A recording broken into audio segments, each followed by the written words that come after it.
লক্ষ্য করুন আমার স্ক্রিনে চলতে থাকা ভিডিওটা, দেখতে পাবেন একটা মেয়ে তার স্বামীকে ডিভোর্স দিয়ে কাবিনের টাকা হাতে নিয়ে কি খুশি। শুধু সেই মেয়েটাই না, তার মাও খুশি। এজন্যই আমি সব সময় একটা কথা বলি, যেই মেয়ের মা যত বেশি চালাক সেই মেয়ের কপালে জুটবে তত বেশি তালাক। আর ডিভোর্স দেওয়া নারে তোমার উদ্দেশ্যে কয়েকটা কথা বলি। স্বামীকে ডিভোর্স দিয়ে কাবিনের টাকা হাতে নিয়ে এখন হাসতেছো, এখন যাইবা কোথায়? বাবার বাড়িতে তো যাও, সমস্যা নাই। অল্প কয়েকদিন থাকতে থাকো, 1 মাস 2 মাস, তারপরে বুঝতে পারবা বাবার বাড়িটাও তোমার জন্য হয়ে যাবে জাহান্নাম। সেদিন তুমি বুঝতে পারবা তোমার জীবনে তুমি সবচেয়ে বড় একটা ভুল করেছো স্বামীকে তালাক দিয়ে। আরেকটা জিনিস আপনারা লক্ষ্য করুন, পাশে থাকা এই মেয়ের মা কি সুন্দর ভাবে হাতে থুতু লাগিয়ে টাকাগুলো গয়না গয়না নিতেছে। সে তো খুব আনন্দিত, কারণ তার ব্যবসায় সে সফল হইয়া গেছে। মনে রাখবেন, কাবিনের টাকা দিয়ে জীবন চলবে না, হয়তো 2-4 মাস চলতে পারবেন, তারপরেই শেষ। তখনই বুঝতে পারবেন দুনিয়ার বাস্তবতা কি। হে ডিভোর্স সিনারি, এমন একটা সময় তুমি ডিভোর্স সিনারির জীবনে আসবে, মানুষের কটু কথা শুনতে শুনতে তুমি দুনিয়া থেকে চলে যাবার পর্যন্ত সিদ্ধান্ত নিতে পারো।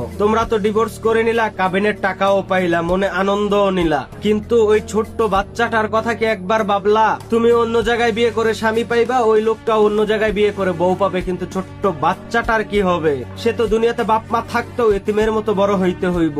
ধিক্কার জানাই আমি তোমাদের মতো নারীদেরকে যারা কিনা কাবিনের নামে ব্যবসা করো। সর্বশেষে আরেকটা কথা আপনাদেরকে বলি, কথাটা মিলিয়ে নিবেন। যেই পরিবারে বাবা বেঁচে থাকতে মা মাতব্বরি করে, এক কথায় পুরুষ মানুষ থাকতে নারীরা মাতব্বরি করে, সেই পরিবারে সংসার ভাঙার প্রবণতা সবচেয়ে বেশি।